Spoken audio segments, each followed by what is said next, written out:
Isang espresso, pakisuyo, at isang tsaa para sa driver ko. Sabi niya. Ang matalim na boses niyang puno ng otoridad ay tumagos sa ingay, sa paligid. Sandali. Nanatili si Adriana na nakatigil. Ang mga matay, nakatutok sa card na para bang ilalantad nito ang mga lihim ng yaman ng lalaki.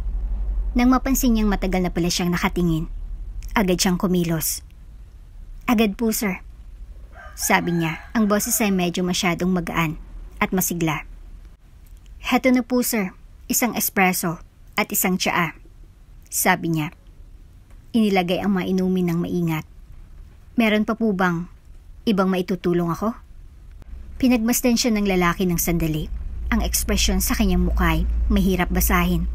Tapos, sa ikinagulat ni Adriana, itinutulak niya ang business card sa counter patungo sa kanya. Parang, sabi ka. Sabi niya, may bahagyang ngisi sa labi. Kung naghanap ka ng mas magandang oportunidad, tawagan mong opisina ko. Kung bago ka pa lang sa channel neto, ibang kwento ni Ate Jane, istorya mo, ikwento ko. Huwag kalimutang pindutin ang notification bell at subscribe button.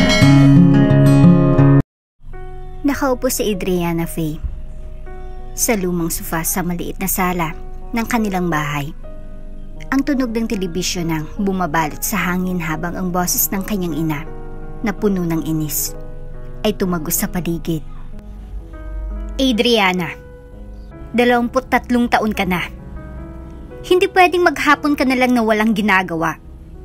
Kailangan mo ng trabaho. Sigaw ng kanyang ina. Nakapatong ang mga kamay sa mga balakang. Ang mukha'y puno ng inis. Pumikit si Adriana at pinaikot ang mga mata. Ang mga kuko niyang maayos na manicured ay kumatok sa armrest. Naghahanap naman ako ng tamang oportunidad, ma. Hindi pwedeng basta-basta na lang. Alam mo yun. Bumuntong hininga ang kanyang ama mula sa sulok. Ibinaba ang kanyang dyaryo. Tamang oportunidad? Adriana, tinanggihan mo na lahat ng job suggestions na binigay namin sa'yo. Panahon na para tigilan mo ng pagiging mapili. Hindi tayo bumabata. At hindi namin kaya na suportahan ka magpakailanman. Bilog ang mga mata ni Adriana. At agad siyang naupo ng tuwid. Ang mga mata niyang itim ay kumikislap. Hindi ko hiningi na ipinanganak ako, hindi ba? Kung sawa na kayong tulungan ako, sabihin niyo lang. Tahimik ang buong kwarto. Pero hindi pwedeng palampasin ng kanyang ina ang sinabi. Tama ng mga dahilan mo. Bukas, maghanap ka na ng trabaho. O kaya't kalimutan mo ng allowance mo. Wala nang magawa si Adriana, kundi sumang-ayon ng ayaw man niyang gawin. Kinabukasan, nagsuot siya ng kanyang pinaka mapagkumbaba ngunit stylish na outfit. Isang paalala na siya'y nararapat ng mas maganda. At naglakad papuntang lungsod upang maghanap ng trabaho. Sa kabutihang palad o tadhana, nakatagpo si Adriana ng hiring sign sa labas ng isang maliit na cafe. Amoy na amoy ang sariwang kape sa hangin at tila hinahamon ng kanyang mga pandama. Pinagparisan niya ito. Hindi gaanong impressed ang hitsura ng tindahan, pero ang kanyang empty wallet ang naging mas malupit na kritiko. Wala nang ibang pagpipilian. Bulong niya sa sarili, pumasok sa loob. Ang manager, isang mabait ngunit pagod na lalaking nagngangalang Paul, ay hindi na tumingin pa ng mabuti sa kanyang resume bago siya tinanggap agad. Kulang ang matauhan sa cafe at kailangan niya maghanap ng tulong. Simula bukas, sabi ni Paul nang mas mabilis. Inabot ang isang apron. 8 a.m. ang shift mo, ha? Nagpakita ng peking ngiti si Adriana. Oo naman, maasahan mo ako. Kinabukasan, pilit nang gumising si Adriana at naglakad papunta sa trabaho. Dumating na 15 minuto ang pagka-late. Hindi siya nag-abala mag-sorry. Iniisip niyang sapat na ang kanyang kagandahan at charm. Ang malasakit niyang pag-uugali ay napapansin din ng kanyang trabaho. Nagdidilig ng kape. nakakalimot ng mga order at gumigiw-giw sa mga reklamo ng mga customer. Sa loob-loob ni Adriana, galit na galit siya. Mas magaling ako sa ganito. Hindi ako nababagay dito. Kailangan ko ng pera, hindi ganitong uri ng buhay. Pero may mga benepisyo rin ng trabaho. Sa pagitan ng mga shift, napapansin ni Adriana ang mga paminsang mayaman na customer na pumapasok. Ipinagmamalaki ang kanilang mga designer na damit at marangyang pamumuhay. Nag-iisip siya kung paano maging isa sa kanila. Isang tao na ang pinakamalaking problema ay kung anong luxury bag ang bibilhin nila sunod. Isang hindi inaasahang araw, ang kanyang monotonous na routine ay nagbago. Isang makintab na itim na kotse ang huminto sa harap ng cafe. Kumikislap sa araw ang makinis nitong katawan. Lumingon si Adriana nang makitang pinto ng kotse na bumukas at isang matikas na lalaki sa kanyang mga late 60 na edad na may suot na eleganting suit na lumabas. Ang kanyang pilak na buhok at ang kanyang commanding presence ay agad na natawag pansin habang papalapit siya sa cafe. Mabilis na nag-ayos si Adriana. Tumuwid ang postora. Ang mga pandamay naging alerto. Hindi niya alam kung sino ang lalaking iyon, pero ang tungkol sa kanya ay nagbabadya ng yaman. Pumasok siya sa cafe. Ang mga matay agad na naghanap sa buong paligid bago tumigil sa kanya. Napatigil si Adriana. Hindi maintindihan kung bakit siya nakakaramdam ng kaba sa tingin ng lalaki. Nang lumapit siya sa counter, mabilis ang pagtakbo ng kanyang isipan. Sino kaya siya? At bakit parang may malaking pagbabago sa buhay ko? Bago pa makapagsalita si Adriana upang batiin siya, naglabas ang lalaki ng isang maliit at kumikislap na bagay mula sa kanyang bulsa. Tumaas ang tibok ng puso ni Adriana at naghanda sa kung anong susunod. Pumapalo ang puso ni Adriana nang hilahin ng lalaking isang makintab na silver na card holder mula sa kanyang bulsa. Binuksan niya ito ng mabilis at maayos at inalis ang isang business card. Nilagay ito ng maayos sa counter. Isang espresso, pakisuyo, at isang tsaa para sa driver ko, sabi niya. Ang malalim na boses niyang puno ng otoridad ay tumagos sa ingay sa paligid. Sandali. Nanatili si Adriana na nakatigil, ang mga matay nakatutok sa card na para bang ilalantad nito ang mga lihim na yaman ng lalaki. Nang mapansin niyang matagal na pala siyang nakatingin, agad siyang kumilos. Agad po sir, sabi niya. Ang boses ay medyo masyadong magaan at masigla. Kumilos siya ng may hindi pagkaraniwang kasanayan. Inihanda ang order na parang buhay niya ay nakataya rito. Nang makumpleto niya na ang lahat, bumalik siya sa counter. Ang ngiti, ganap na kinabisado. Heto na po sir, isang espresso at isang tsaa, sabi niya. Inilagay ang mga inumin ng maingat. Meron pa po bang ibang maitutulong ako? Pinagmasdan siya ng lalaki ng sandali. Ang ekspresyon sa kanyang mukha ay mahirap basahin. Tapos, sa ikinagulat ni Adriana, itinutulak niya ang business card sa counter patungo sa kanya. Parang sabi ka, sabi niya, may bahagyang ngisi sa labi. Kung naghahanap ka ng mas magandang oportunidad, tawagan mo ang opisina ko. Napapikit si Adriana. Pansamantalang natigilan. Isang biro ba ito? Pero nang mas titigan ng card, nakita niyang may nakaukit na pangalan at logo. Julian Carmichael, CEO, Carmichael Enterprises. Sa ilalim nito, kumikinang ang isang numero ng telepono sa gitna ng letra. Salamat po, Mr. Carmichael. Tura ni Adriana. Hinawakan ang card na parang isang gintong tiket. Tumango si Julian. At ang isang maliit na ngiti ay kumalabit sa mga labi niya bago tumalikod at umalis. Pinanood ni Adriana habang pumasok siya sa kanyang mamahaling sasakyan at nagmaneho palayo. Iniwan siya roon at ang utak niya ay mabilis na nag-iisip. Nang gabing iyon, hindi mapigilan ni Adriana ang pagtitig sa card. Ang mga boses ng kanyang mga magulang ay unti-unting nawawala habang ini-imagine niya ang buhay na maaari niyang makuha kung magtatagumpay siya. Ang suit, ang kotse, ang yaman, lahat kay Julian Carmichael ay tila simbolo ng tagumpay at nagdesisyon siya na gawing kanya ang tagumpay na iyon. Kinabukasan, nagdesisyon na siya. Ang tawag sa numero sa card ay sinalubong ng isang magalang ngunit formal na boses mula sa kabilang linya. Carmichael Enterprises. Paano kita matutulungan?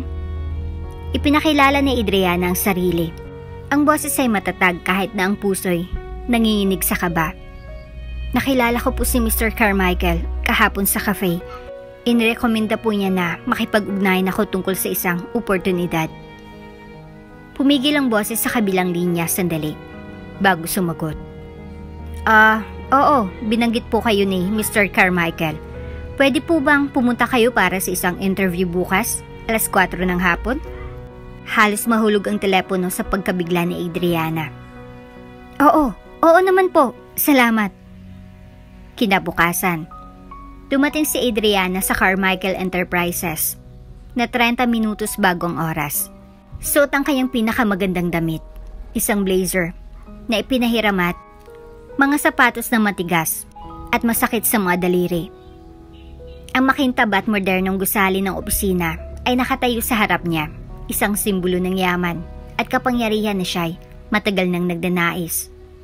Sa loob, itinuro siya ng receptionist sa isang waiting area. Sinubukan ni Adrian na manatiling kalmado, pero ang kanyang mga nervyos ay malapit nang magtaksil habang nilalaro ang strap ng kanyang bag. At sa wakas, bumukas ang pinto. At naroroon si Julian Carmichael mismo. Mukhang kasing imposing gaya ng nakita niya sa cafe. Miss Faye, sabi niya, iniabot ang kamay. Tingnan natin kung anong meron ka. Nang pumasok si Adriana sa office ni Julian, hindi niya maiwasang maramdaman na ito ay higit pa sa isang simpleng job interview. Isang laro ito. At hindi siya sigurado kung alam niya kung paano ito lalaruin. Sumunod si Adriana kay Julian Carmichael, papasok sa maluwag niyang opisina. Ang tunog ng kanyang mga sapatos na matalim na tumatama sa makintab na marmol na sahig. Ang kwarto ay isang salamin ng yaman at kapangyarihan ni Julian. Makintab na kasangkapang gawa sa balat. Isang pader ng salamin na nakaharap sa buong lungsod. At mga estante na puno ng mga parangal at mga litrato niya kasama ang mga prominenteng tao. Umupo ka, sabi ni Julian. Itinuro ang upuan sa tapat ng kanyang mesa. Sumunod si Adriana, mahigpit na magkakasamang makamay sa kanyang lap. Upang hindi makita ang kanyang pagkabahala, umupo si Julian. Inilagay ang likod sa upuan at nagsimulang suriin siya gamit ang matalim niyang mga mata. Kaya, Miss Faye, nagsimula siya. Sinasabi mong sabi ka sa oportunidad. Bakit ko nga ba paniwalaan na iba ka sa mga aplikante na pumapasok sa pintuan ko tuwing linggo? Nag-atubili si Adriana. Naghahanap ng tamang mga salita. Alam niyang ito ang pagkakataon niyang magpahanga sa kanya. Mr. Carmichael, maaring wala akong parehong karanasan tulad ng iba. Pero mayroon akong determinasyon. Bigyan niyo po ako ng pagkakataon at ipapakita ko na makikinabang ang kumpanya niyo sa akin. Ang mga labi ni Julian ay umarko sa isang maliit na ngiti. Determinasyon, ha? Magandang simula iyan. Pero ang determinasyon ng walang resulta ay walang kwenta sa mundong ito. Binuksan ni Julian isang folder sa kanyang mesa at itinulak ang isang blankong notepad patungo sa kanya. Narito ang isang pagsusulit. Isulat mo ang 3 ideya para mapabuti ang customer engagement sa kumpanya ko. Bibigyan kita ng 10 minuto. Napako si Adriana sa upuan. Customer engagement? Wala siyang alam tungkol sa mga estratehiya sa negosyo. Ngunit hindi siya pwedeng magkamali. Malalim na huminga siya, kinuha ang panulat at nagsimulang magsulat ng mga ideya. Ang isipan ay mabilis na tumatakbo sa bawat hagod ng kanyang kamay. Pagkatapos ng 10 minuto, Itinulak ni Adriana ang notepad pabalik kay Julian. Ang puso ay mabilis ang tibok. Binasa ni Julian ang kanyang mga nota. At ang ekspresyon sa mukha nito ay hindi mabasa. Interesting, sabi niya pagkatapos ng ilang sandali. Hindi perpekto, pero nakikita ko ang potensyal. Huminga si Adriana ng maluwag. Ang dibdib ay gumaan. Salamat po, sir. Handa pa akong matuto. Tumayo si Julian at nagsimulang mag-ayos ng mga kamay. Mag-umpisa ka sa sales, mahirap na trabaho, door to door, na pagbebenta. Matagal na oras at patuloy na pagtanggi. Pero kung kayanin mo, magkakaroon ka ng pagkakataong umakyat sa rangko. Nagmamadali si Adriana na tumango. Kahit ang ideya ng door-to-door sales ay nakakapagpasakit sa kanyang tiyan. Hindi po kita bibiguin. Sa mga sumunod na linggo, ibinuhos ni Adriana ang sarili sa bagong papel na ito. Kinamumuhian niya ang bawat segundo, ang mga awkward na usapan, ang mga pagtanggi, ang mga paltos sa kanyang mga paa. Ngunit pilit niyang isinusuong ang ngiti sa kabila ng lahat.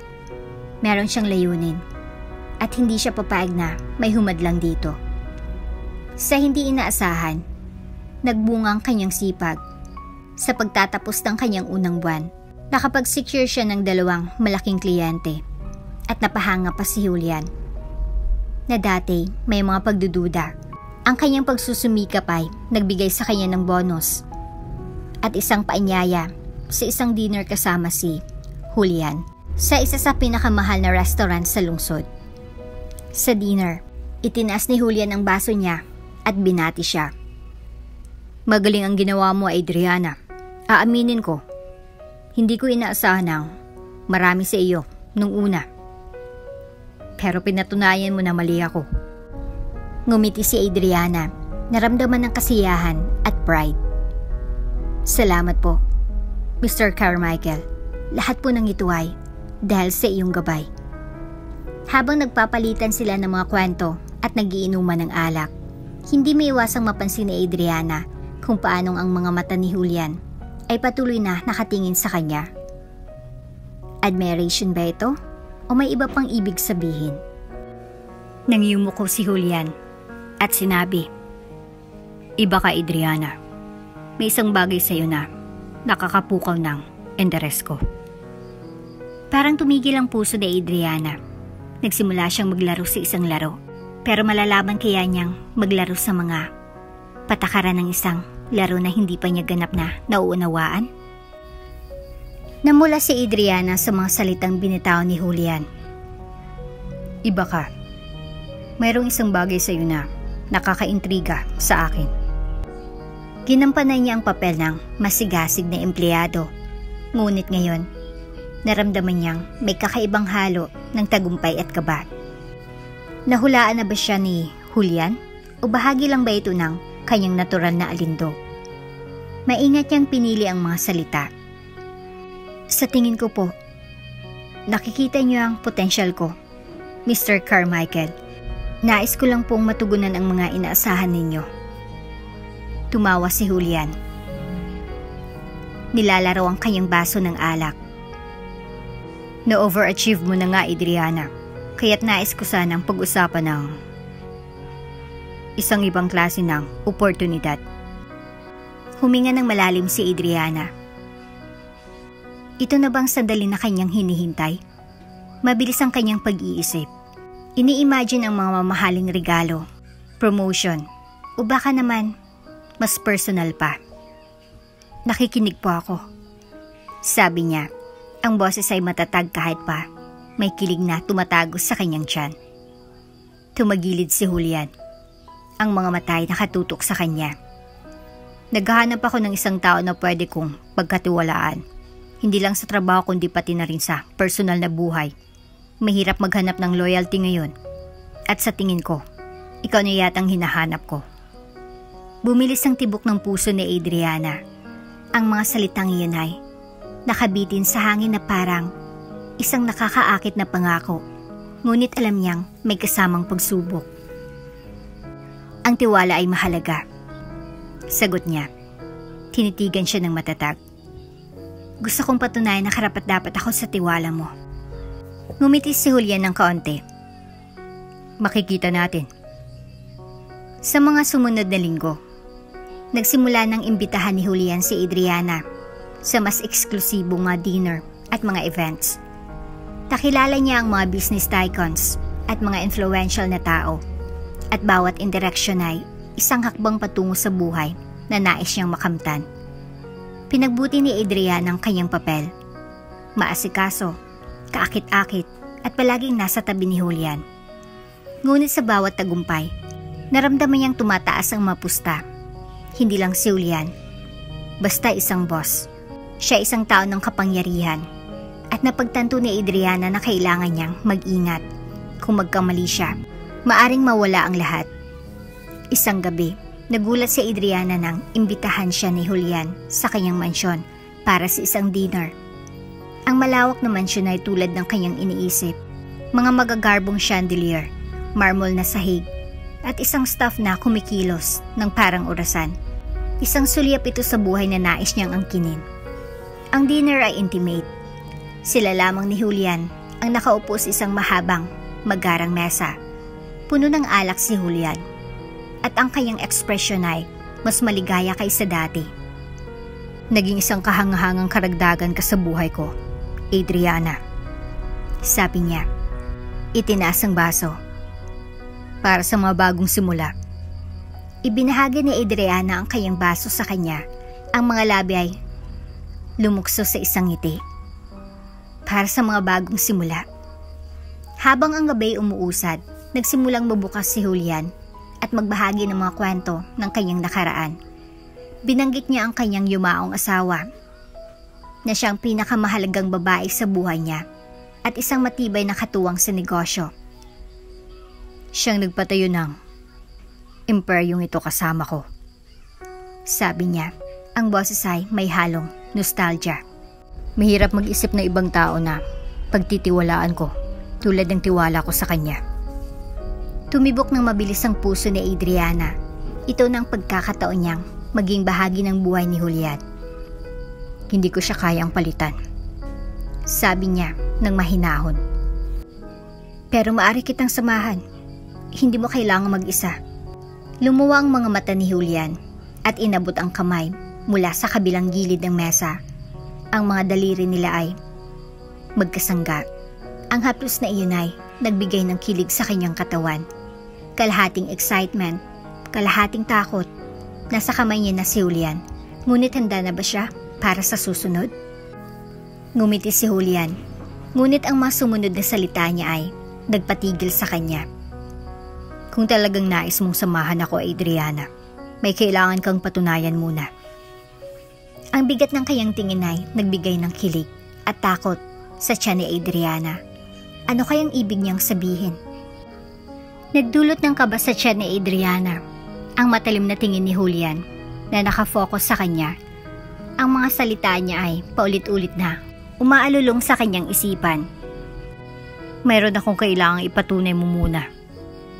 Sinubukan niyang takpan ng kanyang nervyos gamit ang isang kumpiyansang ngiti. Oo, Mr. Carmichael. Sabi niya, ang boses ay matatag kahit ng isang bigat na sumasakal sa kanyang dibdib. Ano po ang kailangan ninyo mula sa akin? Lumod si Julian sa kanyang upuan, nilalaro ang baso ng alak. Ang tiwala ay hindi isang bagay na ibinibigay ko ng basta-basta, Adriana. Ngunit handa akong bigyan ka ng pagkakataon upang makuha ito. Tumingin si Adriana, sabik na ipinakita ang kanyang loyalty. Gagawin kong lahat ng makakaya ko. Kailangan kong ipaalam mo sa isang kliyente na may problema. Sabi niya, ang tono ay seryoso. Isa sa mga kliyente namin ay naging sanhi ng abala. Hindi pa nababayarang mga utang, reklamo, at mga pagtatangkang baguhin ng mga kasunduan. Tinest nila ang aking pasensya at gusto kong ipaalala mo sa kanila kung bakit isang pribilehiyo ang makipagtulungan sa Carmichael Enterprises. Nagulan ang mga kilay ni Adriana. Gusto niyo po bang makipag-usap sa kanila? Makipag-usap, mangumbinsi. Hawakan mo ito kung paano mo gusto. Sagot ni Julian habang may kaunting ngiti. Pero tandaan, ito ay isang pagsubok. Ang paraan ng paglapit mo dito ang magsasabi kung karapat-dapat ka nga ba sa mas malaking responsibilidad. Kinabukasan ng umaga, nakaupo si Adriana sa kanyang sasakyan sa labas ng opisina ng kliyente. Inulit-ulit ang plano niya. Nakakatakot ang magharap sa isang prominenteng kliyente, ngunit hindi niya kayang magkamali. Ito ng pagkakataon ko. Paalala niya sa sarili. Kung malalampasan ko ito, isang hakbang na ako patungo sa buhay na nararapat sa akin. Sa loob, nakipagkita siya sa kliyente, isang matalim na magsalitang lalaki sa kalagitnaan ng kanyang edad, na tila hindi interesado sa kanyang presensya. Iniluwa ni Adriana ang kanyang pride at inihanda ang isang maingat na talumpati tungkol sa kahalagahan ng magandang relasyon sa Carmichael Enterprises. Ipinakita niya ang kumpanya ni Julian ay hindi may iwasan at malumanay niyang ipinaalala sa kliyente ang mga posibleng epekto nang mawala ng pabor sa isang makapangyarihang kasosyo. Nagulat siya nang sa wakas ay sumang-ayon ng lalaki, tinanggap ang mga kondisyon at muling inayos ang kasunduan. Umalis siya sa opisina na may halo ng ginhawa at kasiyahan. Pagbalik sa state, naghintay si Julian sa kanyang study. Inilahad ni Adriana ang kanyang tagumpay. Tinanaw ang ekspresyon ni Julian para sa anumang palatandaan ng pagpapahalaga. Magandang trabaho, sabi ni Julian. May halong pride sa kanyang boses. Alam kong may potential ka, Adriana. Hindi ka lang basta magandang mukha. Namulang mga pisngi ni Adriana sa hindi direktang papuri. Ngunit pinilit niyang ngumiti. Salamat po, Mr. Carmichael. Natutuwa kong napatunayan ko ang aking sarili. Tumayo si Julian, naglakad palapit sa kanya at tumigil sa harap ng mesa. Masigit pa yan ang nagawa mo. Ipinakita mo sa akin na ikaw ay isang tao na maaari kong pagtiwalaan. Mabilis ang tibok ng puso ni Adriana nang inabot ni Julian ng kamay. Marahang inayos ang isang hibla ng buhok na tumama sa kanyang mukha. Ang kilos ay tila malapit. Halos labis na malapit, ngunit hindi siya umatras. Naipon mo na ang tiwala ko, sabi ni Julian ng mahina. At kapag may tiwala, may oportunidad. Habang sinisimulan ni Adriana na magdiwang sa kanyang tagumpay, kumalabit ang cellphone ni Julian sa mesa. Tumingin siya sa screen at nagbagong ekspresyon ng mukha. Pasensya na, sandali lang, sabi niya at lumabas ng kwarto. Hindi kayang alisin ni Adriana ang pakiramdam na ang laman ng telepono na iyon ay maaring magbago ng lahat. Naupo si Adriana sa study ni Julian. Ang isipan ay mabilis na nag-isip. Ang bigla niyang pag-alis ay nag-iwan sa kanya ng hindi komportabling pakiramdam. Parang ang lahat ay naging sobrang mabilis, sobrang lihim. Inilabas ni Adriana ang kanyang mata sa teleponong iniwan ni Julian sa mesa. Hindi pa ito nakalak. At ang notification mula sa isang hindi kilalang nagpadala ay sumindi sa screen. Gagawin ko ba? Naisip ni Adriana. Nilalaro ang kanyang labi. Ang kanyang pagkausisay hindi may iiwasan. Pinili niyang ipaliwanag ito bilang bahagi ng kanyang pagiging tapat kay Julian. Kung gusto niyang patunayan ng kanyang loyalty, makakatulong lamang kung malalaman niya kung anong itinatago nito. Isang mabilis na sulyap sa pinto. Kinuha ni Adriana ang telepono. Ang preview ng mensahe ay pagsasabing, "Meeting confirmed. We'll discuss state division." Bumalikwas ang tiyan ni Adriana. Paghahati ng ari-arian? Ang mga salitang iyon ay may bigat na hindi niya kayang baliwalain. May balak ba si Julian? Isang testamento, marahil?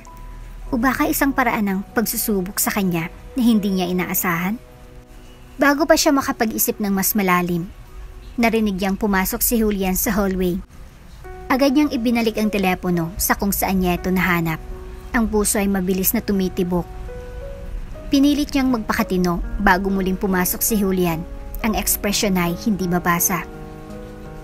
"Pasensya na, Adriana," sabi ni Julian. Ang tono ay neutral. "Ituloy na nating pinag-uusapan natin." Pinilit ni Adriana ang isang ngiti. "Oo naman, ayos lang po ba?" Tumango si Julian. Ngunit ang tingin ay humapit kay Adriana ng sandali.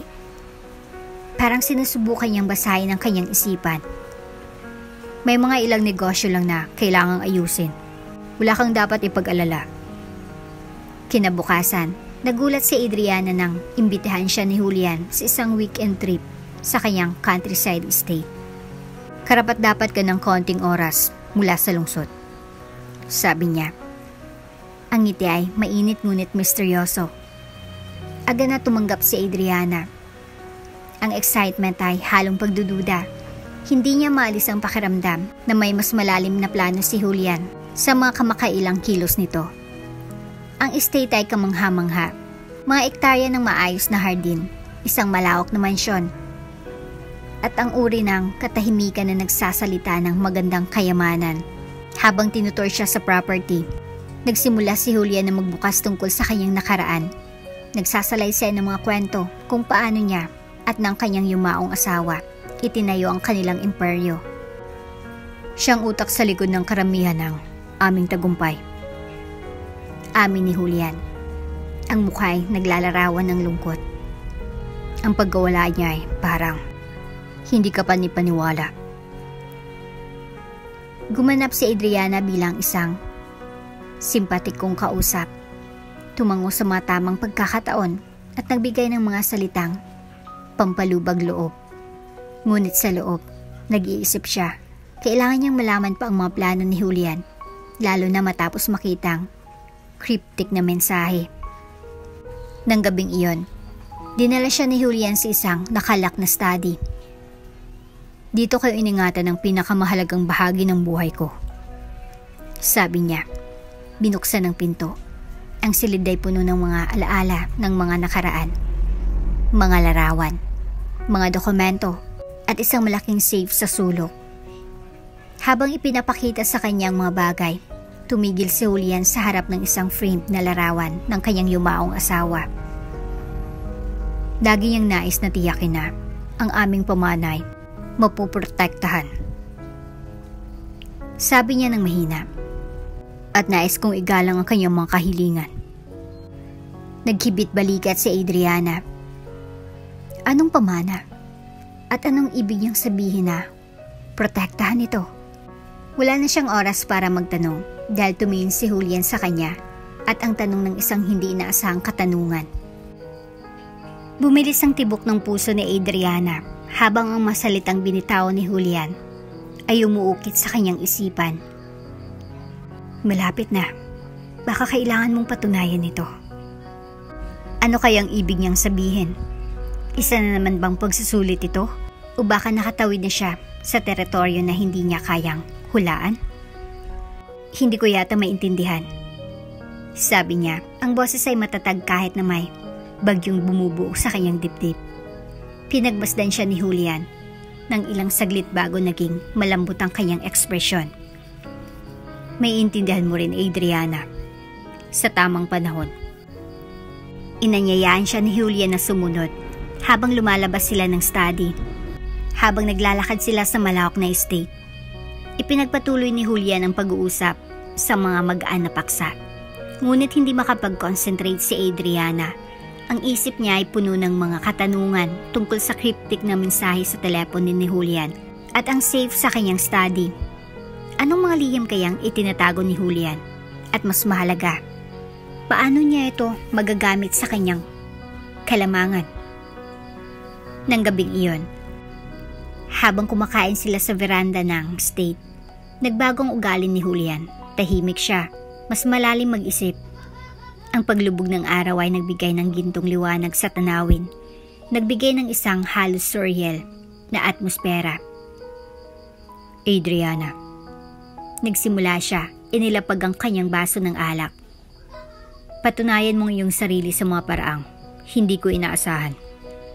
Ipakita mong loyalty, ang determinasyon.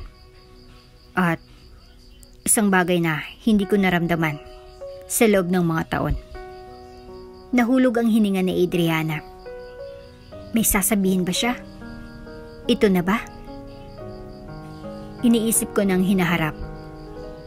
Pagpapatuloy ni Julian, ang tingin ay matalim na nakatutok sa kanya. Ang estate niya ito, ang kumpanya ko, lahat ng itinayo ko.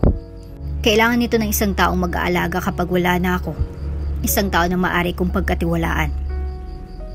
Bumilis ang tibok ng puso ni Adriana. Ito na. Siya nang magiging tagapagmana ni Julian. At kaya nga, nais ko ikaw na maging kasama ko, Adriana. Sabi ni Julian, ang boses ay matatag ngunit puno ng damdamin.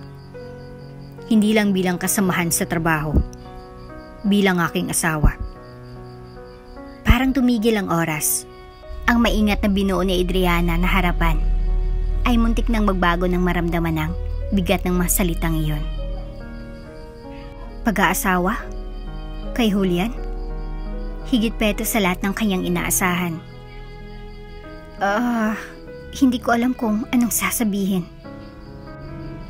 Nalilito siya, ngunit sa loob, ang kanyang isipan ay mabilis na nag-iisip ng mga kalkulasyon. Ito na bang pagkakataon ko? Ang gintong tiket patungo sa kayamanan at kapangyarihan. Pero baka ba ito ay masyadong maaga? Kakayanin ko bang magpatuloy sa ganitong pagkukunwari? Ibinaba ni Julian ang kanyang kamay at inabot ang kanyang kamay. Hindi mo kailangang sumagot agad. Sabi niya ng malumanay. Gusto ko lang malaman kung handa kang isalang-alang ito. Pinilit ni Adriana ang isang ngiti at hinigpitan ang hawak ni Julian. Siyempre, Julian, pag-iisipan ko ito. Sa loob, ang kanyang emosyon ay isang magulong halo ng tagumpay at takot. Ito ng pagkakataon na matagal niyang hinihintay, pero nangangahulugan din ito ng pagtaas ng taya ng higit pa kaysa dati. Nang gabing iyon, nahiga si Adriana sa guest room, nakatingin sa kisame. Napakarami niya ng inutang na pagsusumikap para makarating sa puntong ito. Ngunit may isang bagay sa mga salitang binitawan ni Julian na nananatili sa kanyang isipan. Baka kailangan mong patunayan ito. Anong klase ng patunayang hihingin niya? At bakit siya parang may pakiramdam na hindi ito kasing simple ng hitsura nito? Habang nakipaglaban si Adriana sa kanyang mga iniisip, narinig niya ang mga mahinang hakbang sa labas ng kanyang kwarto. Tumigil ang mga ito sa tapat ng pinto at ang tunog ng susi na umiikot sa kandado ay nagpagulantang sa kanya. Sino kaya iyon? At anong gusto nila? Nagtigil si Adriana nang marinig ang tunog ng lock at tumunog sa katahimikan ng gabi. Bumilis ang tibok ng kanyang puso. Sinong magbubukas ng pinto ko sa oras na ito? Umupo siya sa kama, bigpit na hawak ang kumot at nakatutok ang mga mata sa pinto. Dahan-dahang bumukas ang pinto at nakita si Julian na nakatayo sa pintuan. Tahimik ang mukha niya, ngunit ang presensya niya sa ganitong oras ay nagdulot ng kilig sa likod ng katawan ni Adriana. Pasensya na kung napagulat kita. Mahinaong sabi ni Julian. Pwede ba akong pumasok? Tumango si Adriana. Pinapakita ang ngiti upang itago ang kaba. Siyempre, Julian. Ayos lang ba ang lahat? Pumasok si Julian sa silid at isinara ang pinto. Naisip ko yung sinabi ko kanina tungkol sa tayo. Bumilis ang tibok ng puso ni Adriana. Inaantay na ba niyang sagot? O baka may iba pang ibig sabihin? Kailangan mong maintindihan ng isang bagay. Nagsimula si Julian. Ang tono ay seryoso. Ang buhay ko ay hindi kasing simple ng iniisip ng iba. Ang yaman, ang kapangyarihan, may kaakibat itong mga komplikasyon. Komplikasyon? Tanong ni Adriana, ang boses ay puno ng kuryosidad. Umakyat si Julian sa isang armchair malapit sa bintana. Ang silhouette niya ay naaninag ng liwanag ng buwan. Ang tiwala ang pundasyon ng lahat ng itinayo ko. Kailangan kong malaman na maasahan kita ng buo, Adriana. Na hindi ka lang nandito dahil sa buhay na kaya kong ibigay. Kundi dahil naniniwala ka sa lahat ng itinaguyod ko. Tumibok ang dibdib ni Adriana. Parang isang hindi direktang babala ang mga salita ni Julian. Parang mahinala siya sa tunay na dahilan kung bakit nandito siya. Maasahan mo ako, Julian. Sagot ni Adriana, ang boses ay matatag. Hindi ako magiging nandito kung hindi. Matagal na pinanood ni Julian si Adriana bago siya tumango. Naniniwala ako sa iyo. Pero may ipapakita ako sa iyo. Isang bagay na susubok sa iyong katatagan. Kinabukasan, dinala ni Julian si Adriana pabalik sa nakakandadong study. Binuksan niyang safe na kanto. Pinakita ang mga stock ng dokumento, mga sealed na sobre, at isang sleek na itim na kahon. Kinuha niyang kahon at inabot ito kay Adriana. Ano ito? Tanong ni Adriana, ang mga kamay ay bahagyang nanginginig habang hawak ang bigat na kahon. Buksan mo, utos ni Julian. Nag-atubili si Adriana bago buksan ang latch. Sa loob ay isang flash drive at isang piraso ng papel na may mga instruction. Ito, sabi ni Julian, ang boses ay mabigat. Ang lahat ng bagay, ang buong ligasiya ko, ang mga lihim ko, at mga katotohanan kung bakit kailangan ko ng isang taong lubos na maaari kong pagkatiwalaan. Hinigpitan ni Adriana ang hawak sa kahon. Bakit mo ito ibinibigay sa akin ngayon? Ngumiti si Julian ng bahagya. Dahil kailangan mong magdesisyon kung handa ka na ba talaga sa buhay na inaalok ko. Kung kaya mong pasanin ang bigat ng mundo ko. Nang gabing iyon, mag-isa si Adriana sa kanyang kwarto. Nakapatong ang kahon sa mesa sa harap niya. Para bang tinutukso siya ng flash drive. Hinahamon siya na tuklasin ang katotohanan. Ngunit may isang bagay sa mga sinabi si Julian na nagpahinto sa kanya. Anong mga lihim kayang itinatago niya na nangangailangan ng ganitong klaseng tiwala? Ipinasok niya ang flash drive sa laptop. Ang madaliri ay nakalaylay sa ibabaw ng touchpad. Biglang lumitaw ang isang folder. May pangalang For Your Eyes Only. Ibinukas ni Adriana ito. Ang mga matay mabilis na nagsiyasat sa mga laman, mga dokumento, mga video file at isang serye ng encrypted na mensaheng nagsisi-appear sa screen. Binuksan niyang unang video file. Ang puso niya ay mabilis na tumibok. Nagsimula ang video at lumitaw ang mukha ni Julian sa screen. Kung pinapanood mo ito, sabi ng recorder ng boses niya, ibig sabihin ay mas malalim ka sa mga bagay na iniisip mo. Ang ipapakita ko ay magbabago ng lahat. Napahinto ang hininga ni Adriana nang lumitaw ang isang nakakakilabot na imahe. Isang bagay na nagpatibok sa kanyang puso at nagdulot ng tanong kung handa na ba siya para sa landas na pinili niya. Nakatingin si Adriana sa screen. Ang puso ay mabilis na tumitibok. Habang patuloy na umaabot ang recorded na boses ni Julian. Ang ipapakita ko sa iyo ay ang pundasyon ng lahat ng itinayo ko. Sabi ni Julian sa video. Pero ito rin ang dahilan kung bakit kailangan kong mag-ingat sa mga taong pinagkakatiwalaan ko. Hindi lang ito tungkol sa pera o kapangyarihan. Ito ay tungkol sa kaligtasan. Nagbagong imahe at ipinakita ang serye ng mga bank account, mga international na ari-arian at mga offshore holdings. Lumaki ang mga mata ni Adriana. Ang imperyo ni Julian ay hindi lang malawak. Ito ay maingat na itinago at ang tunay na lawak nito ay tinakpan ng mga legal na loopholes at mga lihim na transaksyon. Automatic kong nagbukas ang susunod na file at ipinakita ang isang nakakatakot na dokumento na may label na Confidential Threat Reports. Napasingap si Adriana habang binabasa ang mga ulat tungkol sa mga pagtatangkang manloko, mag-blackmail at sirain ang imperyo ni Julian. Binanggit ang makakompetensya sa negosyo, mga dating empleyado na naging kalaban, at pati na rin ang mga detalye ng isang misteryosong sunog na sumira sa isa sa kanyang mga bodega ilang taon nang nakalilipas. Ito ang halaga ng tagumpay, sabi ng boses ni Julian. Ang bigat ng kanyang mga salita ay malinaw na naramdaman. Hindi may iwasan ang mga kaaway, at ang pagtataksil ay maaring manggaling mula sa mga pinakamalalapit na kaalyado.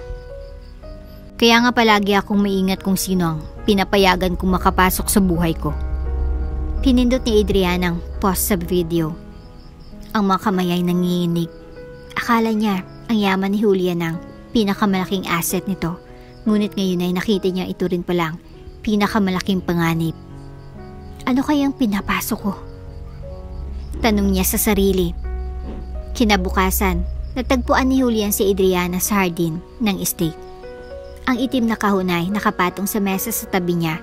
Tinitigan siya ni Julian sandali bago nagsalita. Nakita mo na bang mga files? Tumango si Adriana. Ang ekspresyon ay maingat. Oo. At tanong ni Julian. Ang tono ay may pagsisiyasat. Iniisip mo pa rin ba na kaya mong panghawakan ang buhay na ito? Nag-atubili si Adriana. Ang isipan ay naguguluhan sa takot at ambisyon. Ang layo niya na mula sa simula, kaya't hindi niya na kayang umatras. Oo, sagot niya ng matatag. Kaya ko ito. Ngumiti si Julian, kahit na may bahagyang pagdududa sa kanyang mga mata. Magandang sagot, dahil may isa pang bagay na kailangan kong ipagawa sa iyo. Pagkalipas ng ilang oras, dinala ni Julian si Adriana sa isang paglalakbay sa kanayunan. Mga paikot-ikot na daan ay nagtapos sa isang liblib na ari-arian. Isang malawak na mansyon na mas magarbo pa kaysa sa estate ni Julian. Ito ang paboritong lugar ng asawa ko, sabi ni Julian habang naglalakad sila sa mga magarbong pasilyo. Dito kami pumupunta upang takasan ang mga pressure ng negosyo. Nararamdaman ni Adriana ang isang hindi maipaliwanag na kaba. Magandang bahay, ngunit may kakaibang katahimikan dito na parang may mga lihim itong tinatago. Huminto si Julian sa harap ng isang mabigat na pinto ng oak. May isang bagay akong kailangan kunin mula sa kwartong ito, sabi niya. Sabay labas ng susi. Hintayin mo ako dito. Pumasok siya sa loob. Iniwan si Adriana na mag-isa sa pasilyo. Tumingin siya sa paligid. Ang kuryosidad ay mas lalong lumalim. Ang pasilyo ay puno ng mga portrait. Bawat isa ay nagpapakita ng mga seryosong mukha ng mga tao na ipinapalagay niyang miyembro ng pamilya ni Julian. Isang portrait ang pumukaw sa kanyang pansin. Isang babae na may kapansin-pansin na mga mata at matalim na hitsura. Ang ekspresyon ay halos parang pagkakasala. Habang lumalapit siya upang masusing tingnan ang portrait, narinig niyang may mihinang tunog. Parang mga yapak, pero mas magaan. Mabilis siyang lumingon at ang kanyang hiningay naputol. Walang tao sa pasilyo, ngunit ang nakakabagabag na pakiramdam na may nagmamasid sa kanya ay nanatili. Lumabas si Julian mula sa kwarto ilang sandali pagkatapos. Hawak ang isang sobre. Ito, sabi niya sabay abot nito kay Adriana. Ang pagpapakita kung handa ka na ba talaga para sa mga susunod. Bago pa man niya mabuksan ito, narinig nila ang tunog ng basag na salamin na umabot mula sa loob ng bahay, dahilan upang mag-freeze silang dalawa. May ibang tao bang nasa mansyon kasama nila? Ang tunog ng basag na salamin ay kumaluskos ng may nakakakilabot na tunog sa buong mansyon. Napahintong hininga ni Adriana habang mahigpit niyang hawak ang sobre na ibinigay sa kanya ni Julian. Agad na lumapit si Julian sa kanyang mahinaong ekspresyon ay napalitan ng matalim. Halos predatory ang focus. Dito ka lang. Utos ni Julian. Ang boses ay mababa, ngunit may kapangyarihan. Pumunta siya patungo sa pinagmulan ng ingay. Ang mga yapak niya ay tahimik na kumakalat sa makintab na sahig. Nakatayo si Adriana, nanigas sa madilim na pasilyo. Ang isipan ay mabilis na tumatakbo. Anong nangyari? May tao bang gustong pumasok? O bahagi ba ito ng mga tinatawag na complications ni Julian? Mahigpit niyang hawak ang sobre. Mga daliri ay nanginginig. Lumipas ang mga minuto. Ngunit para bang oras ang dumaan. Hindi pa bumabalik si Julian. Hindi na kaya ni Adriana ang tensyon. Kaya't maingat siyang naglakad papunta sa pinagmumula ng ingay. Narinig niyang malabong tunog ng mga boses habang papalapit siya sa isang granding silid. Sumilip siya sa kanto at nakita si Julian na nakaharap sa isang lalaking nakasuot ng madilim na damit. Ang tindig ng lalaki ay agresibo. Ang mga kamay ay nakapasok sa mga kamao habang malakas ang gesturing nito. Si Julian naman, nanatiling kalmado, ang ekspresyon ay hindi mabasa. Wala kang ideya kung sino ang kausap mo. Bumulong ang lalaki. Ang boses ay halos hindi marinig ni Adriana. Ang boses ni Julian ay malamig. At wala kang ideya kung gaano kalaking pagkakamaling ginawa mo. Bumilis ang tibok ng puso ni Adriana habang si Julian ay lumapit sa lalaki. Sandali, mukhang aatake si Julian. Ngunit imbis na iyon, tinuro ni Julian ang pinto at bigla na lang lumabas ang dalawang gwardya. Hinilang lalaki at pinagtulungan siyang ilabas. Paglingon ni Julian, nakita niyang nakatayo si Adriana sa pintuan. Ang mga mata ay malaki sa pagkabigla. Akala ko ba sinabi ko na huwag kang aalis? Tanong niya. Ang tono ay softer ngayon, pero may pagkamatigas pa rin. Narinig ko ang boses. Pagkakataranta ni Adriana. Anong nangyayari, Julian? Nag-atubili si Julian, duman ng isang kamay sa kanyang pilak na buhok. Isa na namang paalala kung bakit kailangan ko ng mga tao na mapagkakatiwalaan ko. Ang lalaking iyon ay ipinadala ng isang kakumpetansya na gusto akong sirain. Sumama ang pakiramdam ni Adriana. Narinig niya na ang tungkol sa mga rivalry ng kumpanya, ngunit parang isang eksena mula sa isang pelikulang thriller ang nangyayari. Laging ganito ba? Tanong niya. Ang boses ay halos pabulong. Lumambot ang tingin ni Julian habang lumapit siya. Hindi mo kailangang maging pasanin nito, Adriana. Pero kung pipiliin mong manatili sa aking tabi, ito ang mundong papasukan mo. Pagkatapos ng gabing iyon, nang bumalik siya sa guest room ng estate, naupo si Adriana sa gilid ng kama. Ang hindi pa nabuksang sobre ay nakapatong sa kanyang mga hita. Pulit-ulit niyang naisip ang mga sinabi ni Julian at sa unang pagkakataon, natanong siya kung handa nga ba siya sa buhay na pinapangarap niya. Maingat niyang binuksan ang sobre at natagpuan ng isang piraso ng papel, isang legal na dokumento, isang prenuptial agreement. Sa ilalim, isang linya na naghihintay ng kanyang pirma. Malinaw ang mga kondisyon. Kung mag-aasawa siya kay Julian, mamamanahin niya ang yaman, ang imperyo nito, pero kailangan niyang patunayan ang kanyang katapatan sa loob ng 6 na buwan. Anumang tanda ng pagtataksilay, magbabasura sa kasunduan, na mag-iiwan sa kanya ng wala. Tumagilid ang dibdib ni Adriana. Hindi lang ito isang kasal, ito ay isang pagsubok, at malinaw na ipinaabot ni Julian na hindi niya tatanggapin ang kabiguan. Habang nakatitig si Adriana sa dokumento, isang mahina na katok ang narinig sa kanyang pinto. Napatigil siya. Migpit na hawak ang papel. Nang buksan ng pinto, pumasok si Julian. Ang ekspresyon ay hindi mabasa. Napagdesisyonan mo na ba? Tanong niya. Ang boses ay kalmado pero may kasamang inaasahan. Nakatigil ang sagot ni Adriana sa kanyang lalamunan habang isang mas malalim na tanong ang sumulpot. Anong mangyayari kung magsabi ako ng hindi?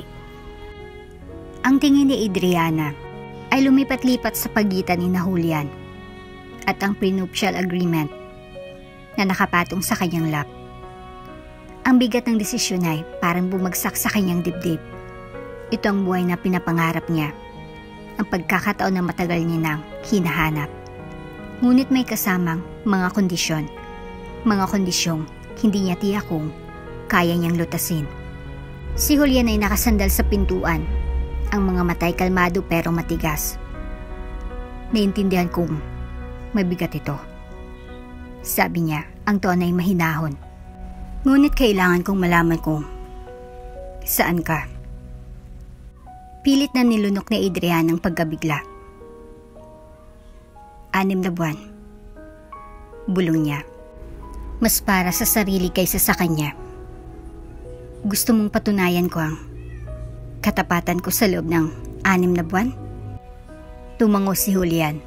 Lumapit ng kaunti. Hindi ito tungkol sa oras, Adriana. Ito ay tungkol sa tiwala. Mas malakas ang nagsasalita, ang mga aksyon, kaysa mga salita. Mabilis ang takbo ng isipan ni Adriana. Inuulit ang bawat sandali na kanilang pinagsamahan. Ang flash drive, ang mga banta, ang lalaking pumasok sa estate. Hindi na ito tungkol sa luho at estado. Ito ay tungkol sa kaligtasan. Kaya ba niyang pagdaanan ng mapanganib na mundo ni Julian at makalabas ng buhay? Tumingin si Adriana kay Julian. Ang kanyang determinasyon ay tumitibay. Kailangan niyang magpatuloy, ano man ang mangyari. Gagawin ko, sabi niya. Ang boses ay mas matatag kaysa sa nararamdaman niya. Ngumiti si Julian ng bahagya. Kitang-kitang aprobasyon sa kanyang mukha. Magaling kung ganun. Gawing formal natin. Kinabukasan, dumating ang legal team ni Julian para tapusin ang kasunduan. Pinirmahan ni Adriana ng dokumento. Ang kanyang pirma ay naging simbolo ng kanyang pangako sa isang buhay na puno ng parehong pangako at panganib. Pinagmamasdan siya ni Julian ng mabuti. Para bang naghanap ng mga bitak sa kanyang kumpiyansa. Matapos makompleto ang mga papeles, tumingin siya kay Adriana. Hindi magiging madali ang susunod na 6 na buwan. Adriana, magkakaroon ka ng mga responsibilidad, manghamon, at mga mata na nagmamasid sa bawat hakbang mo. Pero kung magtatagumpay ka, magiging iyo ang lahat. Tumango si Adriana. Ang ekspresyon ay matatag. Handa na ako. Ang mga sumunod na linggo, mas pinalalim ni Julian ang pagsasama ni Adriana sa kanyang mundo. Dumalo siya sa mga high-stakes na pulong. Sinamahan siya sa mga eksklusibong kaganapan at maging sa mga confidential na session ng estratehiya. Ang glamour, ang kapangyarihan ay nakakabighani. Ngunit ang tensyon ay walang humpay. Bawat desisyon ay parang isang pagsubok. Bawat usapan ay isang potensyal na bitag. Isang gabi, kinulat siya ni Julian ng isang pribadong hapunan sa estate. Nalampasan mo ang mga inaasahan ko, sabi niya. Ang baso ng alak ay itinaas patungo sa kanya. Hindi ko iniisip na may sino man na makaka-adapt ng kasing bilis mo. Ngumiti si Adriana. Itinatago ang pangingilid ng duda sa kanyang isipan. May magaling akong mentor. Tumawa si Julian. Ang tingin niya ay matagal na nakatutok sa kanya. Napatunayan mo na ang halaga mo, Adriana. Pero may isa pa akong gawain na ibibigay sa'yo. Tumaas ang dibdib ni Adriana. Anong klaseng gawain? Lumapit si Julian, ang ekspresyon ay seryoso. Kailangan kong dumaan ka sa isang negosasyon para sa akin. Kasama ng isang kliyente na mahirap kausap. Pero nagtitiwala ako na kaya mo. Ang tibok ng puso ni Adriana ay mabilis. Hindi pa siya nakaranas ng negosasyon, lalo na sa isang kliyente na tinuturing ni Julian na mahirap. Pero tumango siya, tinatago ang kaba. Gagawin ko ang lahat ng kinakailangan. Ibinaba ni Julian ang isang folder sa mesa. Ang mga daliri niya ay humawak saglit sa gilid.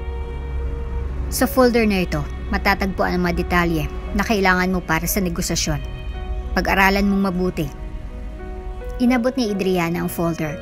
Ngunit nang buksan niya ito, ang unang pangalan na nakita ay naging saninang pagyelo ng dugo sa kanyang mga ugat. Bakit parang kilala niya ito? At anong mga lihimang ibubunyag ng negosasyong ito? Tinutok ni Adriana ang mga nilalamon ng folder. Ang puso niya ay mabilis na tumitibok. Ang pangalan na nakasulat sa itaas ng dokumento ay isang pangalan na hindi niya nakita sa loob ng maraming taon. Anton Rivera.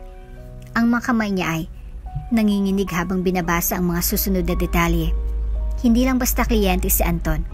Isa siyang tao mula sa kanyang nakaraan. Isang lalaking minsan niyang naging malapit at iniiwasan niya mula nang magbago ang lahat. May problema ba?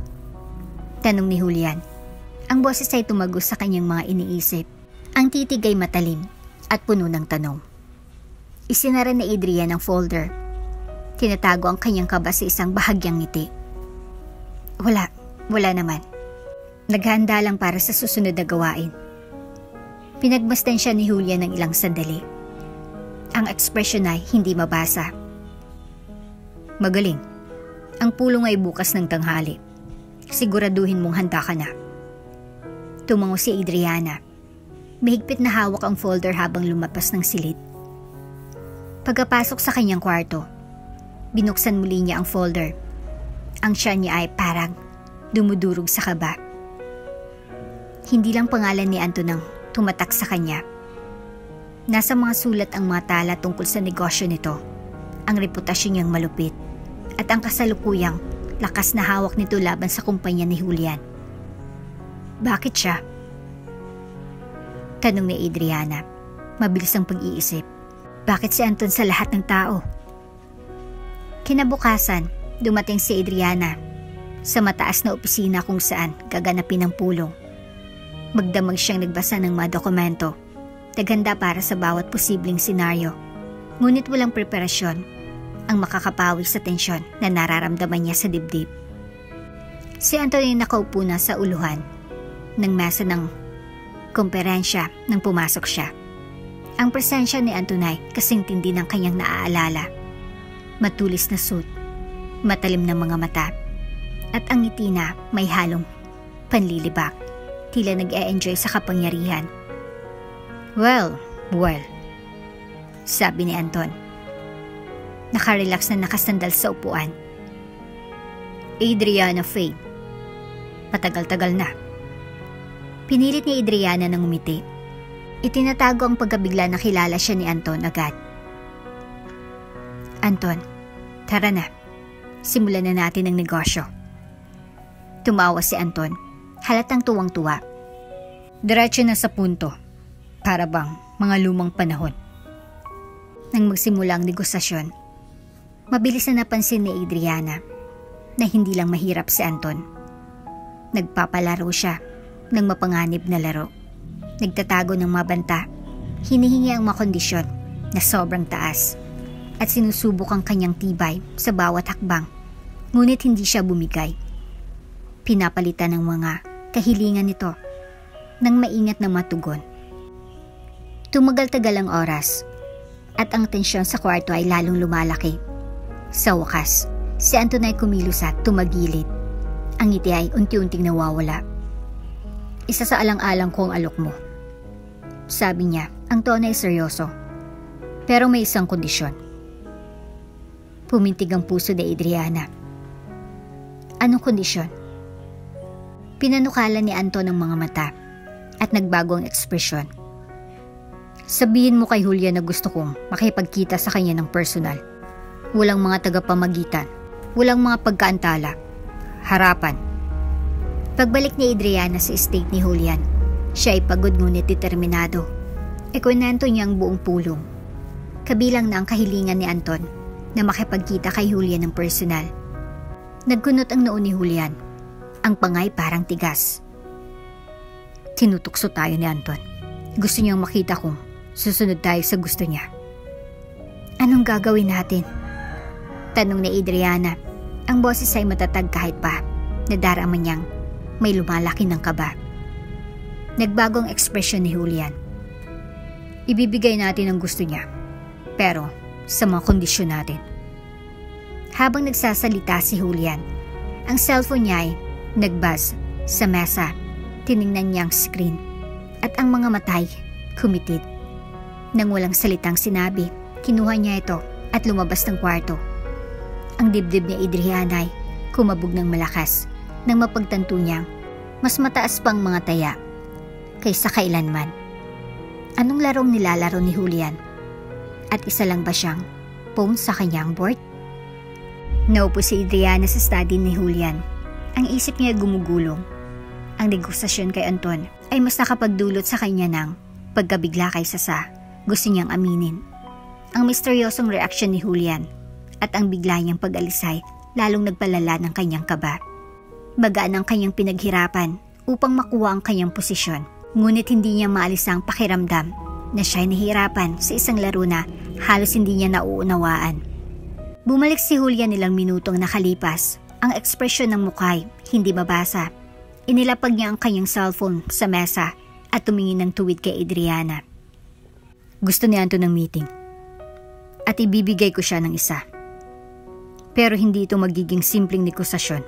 May pakiramdam akong may ibang layunin siya. Nag-atubili si Adriana. Anong klase ng layunin? Nang magtungo si Julian papalapit, ang tono niya ay mababa at seryoso. Hindi lang negosyo ang gusto ni Anton. Gusto niyang magkaroon ng leverage. Susubukan niyang hukayin ang nakaraan mo. Maghanap ng anumang pwedeng gamitin laban sa atin. Tumaas ang dibdib ni Adriana. Ang nakaraan ko? Alam na ba niya ito? Tumingin si Julian ng matalim. Parang may pakiramdam na may tinatago siya. Kung may anumang bagay na kailangan mong malaman, Adriana, ito ng tamang panahon upang sabihin mo sa akin. Ipinasa ni Adriana ang mabigat na paghinga. Hindi niya kayang ibunyag ang buong kasaysayan nila ni Anton. Sisirain nito ang lahat. Wala, sabi niya ng matatag habang nakatingin kay Julian. Nanatili akong tapat sa iyo. Pinagmasdan siya ni Julian ng matagal bago tumango. Magaling, kung ganun, magpatuloy tayo. Itinakda ang pulong kay Anton sa susunod na gabi sa isang pribadong club sa downtown. Ipinilit ni Julian na samahan siya ni Adriana na itinurong ito bilang isang nagpapakita ng pagkakaisa at isang pagsubok ng kanyang katapatan. Nang dumating sila, ramdam na ramdam ang tensyon sa hangin. Bumiyay si Anton at sinalubong sila ng kanyang trademark na ngiti. Ang kanyang kilos ay kalmado ngunit may pag-iisip. Julian, Adriana, isang kaligayahan. Ang ekspresyon ni Julian ay malamig. Magsimula na tayo, Anton. Tumawa si Anton. Itinuro silang umupo. Lagi kang seryoso, Julian. Pero sige, usapan natin ang negosyo. Nagsimulang pag-uusap ng maayos. Binanggit ni Anton ang kanyang mga kondisyon. Ngunit habang tumatagal ang gabi, nagbago ang tono ni Anton. Ang mga salita niya ay naging matalim. At ang mga tanong ay naging mas malalim. Lalo na nang patungkol kay Adriana. Kaya, Adriana, sabi ni Anton, iniikot ang kanyang inumin. Paano ang pakiramdam na nariyan ka sa tabi ni Julian? Mukhang isang malaking pag-upgrade mula sa iyong pinagmulan, hindi ba? Ang mga kamay ni Adriana ay humigpit sa kanyang baso, ngunit nanatili ang mukha niyang walang reaksyon. Nagsikap ako upang makuha ang aking lugar dito. Ang ngiti ni Anton ay lalong lumalim. Oh, hindi ako magdududa dyan. Pero sabihin mo nga ako, Julian. Alam mo bang lahat tungkol sa kanya? Ang mga tao tulad ni Adriana, sila'y puno ng mga sorpresa. Hindi kumilos ang ekspresyon ni Julian, ngunit naramdaman ni Adriana ang bigat ng kanyang tingin. Alam niyang tinutukso siya ni Anton. Sinusubukang sirain ang peke niyang imahin na matagal niya nang itinaguyod. Pagkatapos ng pulong, tumayo si Anton Ang ngiti ay hindi pa rin nawawala. Pag-iisipan ko ang mga kondisyon. Sabi niya. Niyayakap si Julian. Pero huwag nating gawing lihim ang mga bagay-bagay. Laging nagiging magulo yan. Pagkaalis ni Anton, humarap si Julian kay Adriana. Ang boses niya ay mababa. Nagpapalaro siya. At hindi ko ito gusto. Anong alam niya? Pinilit ni Adriana na magpakalma ng hininga. Nagbabalat kayo lang siya. Gusto niyang guluhin tayo. Hindi agad sumagot si Julian. Ang mga mata niya ay hinahanap ang mga mata ni Adriana. Parang sinusubukang alamin ang buong katotohanan. Kung hindi siya nagbabalat kayo, Adriana, kailangan kong malaman. Dahil kung binigyan mo siya ng armas, hindi lang ako masasaktan. Madidestroy ka rin. Naramdaman ni Adriana ang panginginig ng katawan niya habang bumangon ng mga salita ni Julian. Bago pa siya makasagot, ang cellphone ni Julian ay muling nagbuzz. Tiningnan niya ito at nagkunot noo. May problema tayo. Sabi niya ng mabilis. Ang boses ay puno ng pag-aalala. Gumawa na si Anton ng kanyang susunod na hakbang. At hindi ito ang inaasahan natin. Bumals ang telepono ni Julian nang may kasamang agarang tono. At ang kunot ng kanyang noo ay lalong tumindi habang binabasa ang mensahe. Naglabas ng pampublikong pahayag si Anton tungkol sa kasunduan natin. Sabi niya, ang boses ay matalim. Implying na may hindi etikal tungkol sa negosasyon natin. Naguluhan si Adriana. Anong ibig sabihin nun? Ibig sabihin, sinusubukan niyang sirain ang kredibilidad natin bago pa natin matuloy ang anumang kasunduan. Tugon ni Julian. At kung ginawa niyang publiko ito, ginagamit niya na ang anumang impormasyon na kala niyang mayroon siya laban sa atin. Ramdam ni Adriana na parang unti-unti nang nagsasara ang mga pader sa paligid niya. Ang mga taon ng pagpapakita ng matibay na imahin ay unti-unting gumuho sa ilalim ng pressure ni Anton. At ang lumalalim na pagdududa ni Julian ay hindi niya na kayang baliwalain. Kailangan niyang kumilos agad. Anong susunod nating hakbang? Tanong niya. Ang boses ay mas matatag kaysa sa nararamdaman niya. Nakatingin si Julian sa kanya ng diretso. Ang susunod na hakbang natin ay nakasalalay sa'yo. Kung may alam si Anton tungkol sa iyong nakaraan, kailangan mo na akong pagsabihan ngayon. Kung hindi, hindi kita kayang protektahan. Nag-atubili si Adriana. Parang may nakabara sa lalamunan niya. Hindi niya kayang hayaan na magkabungbong na ang lahat ngayon. Huminga siya ng malalim at hinarap si Julian. May kasaysayan ako kay Anton. Kami naging magkasama. Sandali lang.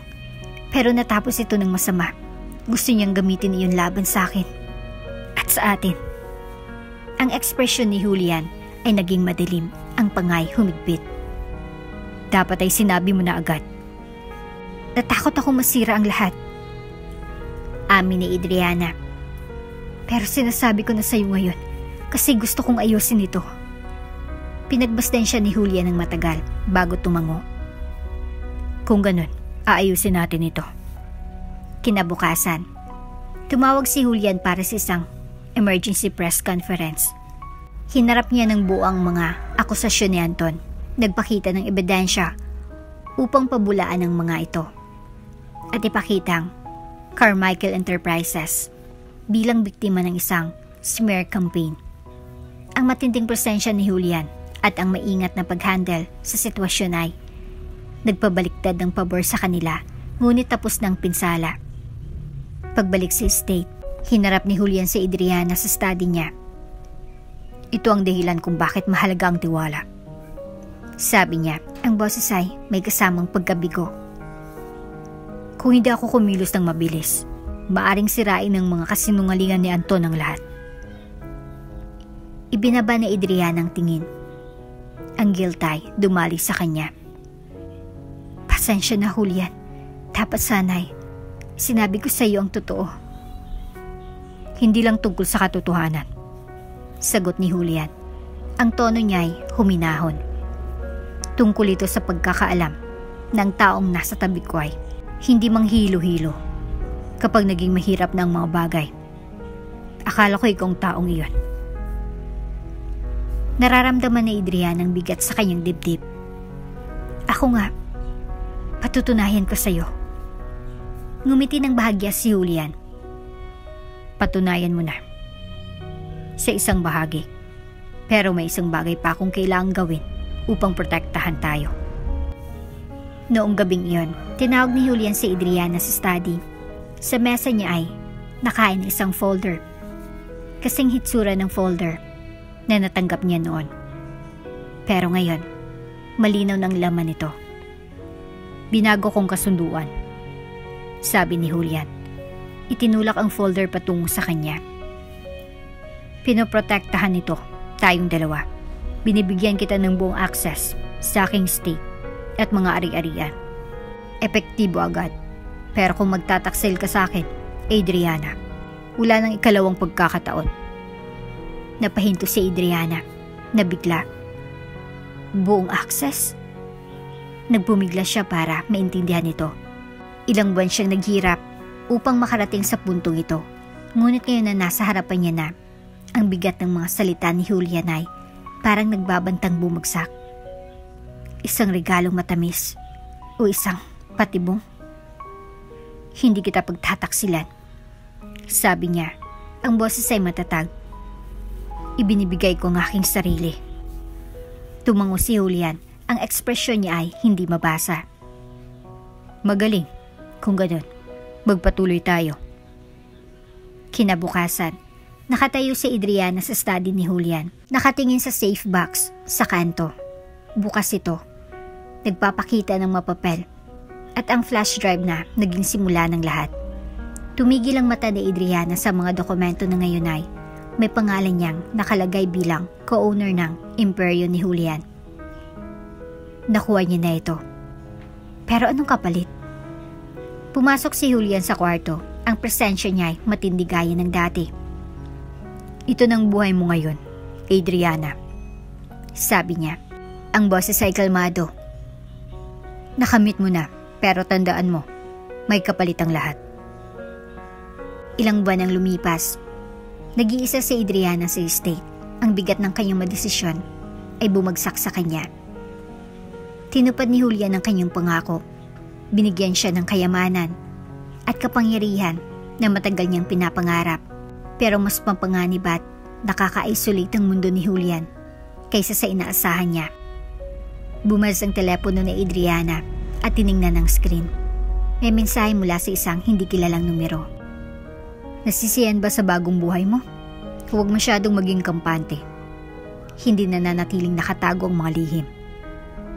Bumagsak ang puso ni Adriana nang mapagtanto niyang kahit wala si Julian at nasa business trip siya, ang mga multo ng kanyang nakaraan at ang halaga ng kanyang ambisyon ay patuloy na manguusig sa kanya. Tumingin si Adriana sa bintana ng Grand Estate. Ang mensahe ay patuloy na nagfa-flash sa kanyang screen. Ang mundong ipinaglaban niyang pasukin ay kanya na ngayon. Pero ang tanong ay nanatili. Hanggang kailan niya kayang hawakan ito bago lahat ay mag-collapse. At dito na nga po nagtatapos ang ating kwento. Hanggang sa muli. Shoutout nga po pala kay Zenaida Porter. Ang sabi niya, "Wow, gusto ko ito.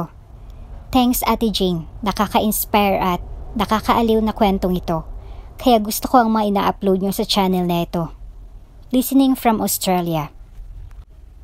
Maraming salamat po sa walang sawang pakikinig sa aming mga kwentong pag-ibig. God bless po, Ma'am Zenaida. Kung bago ka pa lang sa channel neto, ibang kwento ni Ate Jane, istorya mo, ikwento ko. Huwag kalimutang pindutin ang notification bell at subscribe button.